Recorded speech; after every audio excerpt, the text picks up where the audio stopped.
বাবু। নমস্কার।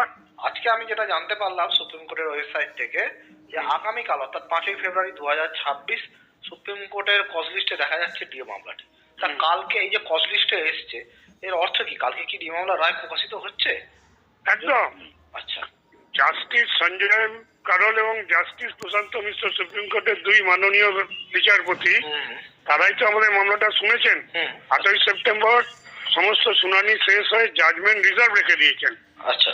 এই জাজমেন্টটাই কালকে বেরোচ্ছে এবং আপনাদের জানিয়ে রাখি দুই মাননীয় বিচারপতিরা কিন্তু এখন আর একসঙ্গে ডিভিশন বেঞ্চে বসছেন না। আচ্ছা। তারা আলাদা আলাদা বসছেন। কালকে আমাদের জাজমেন্টটা দেওয়ার জন্যই একযোগে দুজন কালকে বসছেন। এই বেঞ্চ গঠন করা হলো 11 নম্বর বেঞ্চ। আচ্ছা। এবং কাল সকালেই জাজমেন্টটা প্রনাউন্স হয়ে যাবে। আচ্ছা, সকালে আমরা দৃঢ় আশা রাখছি যে ট্রাইব্যুনাল হাইকোর্টে যেমন আমাদের অনুকূলে রায় গেছে দিয়ে দেওয়ার পক্ষে সুপ্রিম কোর্টে তার অন্যত হবে না। এবং সুপ্রিম কোর্ট দেশের সর্বোচ্চ আদালত, তাদের কাছে দায় দায়িত্ব অনেক বেশি। তারা কিন্তু আপনার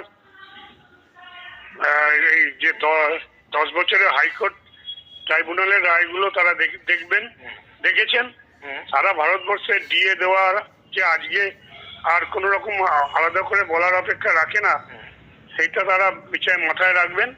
এবং দুই মাননীয় বিচারপতি 25% ডিএ দিতেই বলেছিলেন বকেয়া, সেটাও সরকার শুনেনি। সেটাও মাথায় রেখে যে যা রায় দেবেন সরকারের পক্ষে, সরকারের রেজলিউশন খারিজ হয়ে যাবে, হয়ে সরকারি রাজ্য সরকারি কর্মচারী, শিক্ষক শিক্ষাকর্মী, পেনশনারদের জয় হবে, বকেয়া দিয়ে দেওয়ার রায় বেরোবে বলেই আমরা দৃঢ় আশাবাদী। আমরা আশাবাদী আছি।